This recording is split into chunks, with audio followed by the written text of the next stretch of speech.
আসসালামু আলাইকুম ওয়া রাহমাতুল্লাহি ওয়া বারাকাতুহু। সুপ্রিয় মুসলমান দিনী ভাই বোনেরা, আশা করি আল্লাহর রহমতে আপনারা সকলে অনেক ভালো আছেন। সম্মানিত বন্ধুগণ, বরাবরের মতো আপনাদের মাঝে হাদিস নিয়ে হাজির হয়েছি। আজকের দুইটি হাদিস থাকবে। আশা করি হাদিস দুইটি আপনাদের অসাধারণ লাগবে। সকলের কাছেই দোয়া প্রার্থী এবং সকলের কাছ থেকে চাই সাহায্য, যে আমাকে সাপোর্ট করবেন বেশি বেশি। পরবর্তীতে আপনাদের মাঝে এভাবে যেন হাদিস নিয়ে আসতে পারি, সেই দিক থেকে অবশ্যই সহযোগিতা করবেন।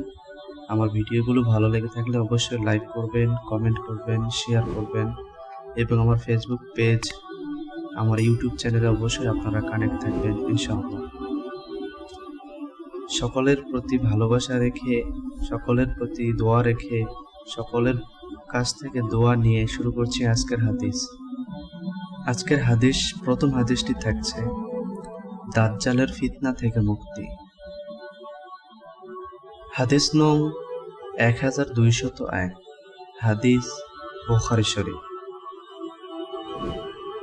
হযরত আবু দরদা রাদিয়াল্লাহু আনহু হতে বর্ণিত, রাসূলুল্লাহ সাল্লাল্লাহু আলাইহি ওয়াসাল্লাম বলেছেন, যে ব্যক্তি সূরা কাহাফের প্রথম দিক থেকে 10টি আয়াত মুখস্থ করবে, সে দাজ্জালের ফিতনা থেকে পরিত্রাণ পাবে। সুবহানাল্লাহি ওয়া বিহামদিহি। আল্লাহ সকলকে এই সূরা কাহাফের প্রথম থেকে 10টি আয়াত মুখস্থ করা তৌফিক দান করুন। আমরা সকলে মুখস্থ করব ইনশাআল্লাহ। এর পরের হাদিসটি থাকবে দব্ব খাওয়া অনেকটা গুইসাপের মতো দেখতে। আশা করি হাদিসটি শুনলে আপনারা বুঝবেন। হাদিস নং 1797, হাদিস ইবনু তিরমিজি। হযরত কুতাইবা রাহিমাহুল্লাহ হযরত ইবনু ওমর রাদিয়াল্লাহু আনহু থেকে বর্ণিত যে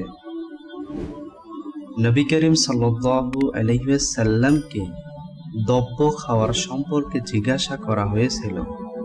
তিনি বললেন, আমি তা আহার করি না এবং তা হারামও বলি না। হাদিসটি থেকে আমরা কি বুঝলাম? দব্ব হচ্ছে কিছুটা গুইসাপের মতো দেখতে। এটা আল্লাহ রাসূল সাল্লাল্লাহু আলাইহি ওয়াসাল্লাম আহার করেন নাই এবং এটাও বলেছেন উনি, এটা আমি হারামও বলি না। আমরা শুনেছি যে আল্লাহ তাআলা সমুদ্রের যত প্রাণী রয়েছে সবগুলোকে আল্লাহ তাআলা হালাল করেছেন।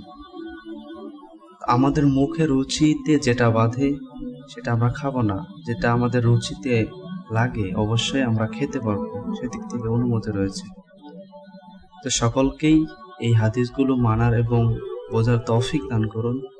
সকলের প্রতি দোয়া রেখে শেষ করছি আজকের দুইটি হাদিস। আশা করি সকলেই ভালো থাকবেন, পরবর্তী হাদিসের অপেক্ষায় থাকবেন ইনশাআল্লাহ। সকলের প্রতি সালাম। আসসালামু আলাইকুম ওয়া রাহমাতুল্লাহি ওয়া বারাকাতুহু।